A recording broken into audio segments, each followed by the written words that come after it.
শুক্রবার আসলো, খুব ফুরফুরা মেজাজে দিনটা কাটলো। ঘরের অনেকগুলো কাজ করেছি, তারপর হঠাৎ মনে পড়লো ক্যালেন্ডারটা দেখি। দেখলাম যে আজকে মে দিবস।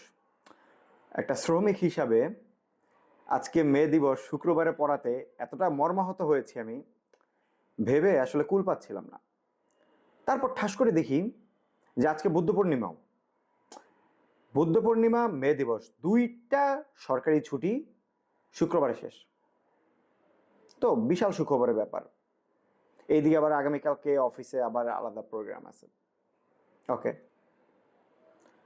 এরপরে আমি ভাবলাম যে আরো সুখবর দেখা যায় কিনা।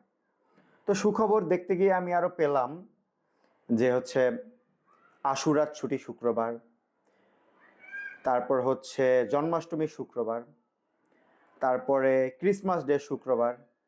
এইভাবে বছরের সামনে আর যতগুলো সরকারি ছুটি আছে সবই শুক্রবার বা শনিবার পড়েছে। মানে চিন্তা করেন, আমার মতো একটা কামলার জন্য এর থেকে বড় দুর্ভাগ্য বা অভাগা আর কয়জন আছেন? আছেন অনেকেই, জানি আছেন। আপনাদেরও সুখবরগুলো দিয়ে দিলাম।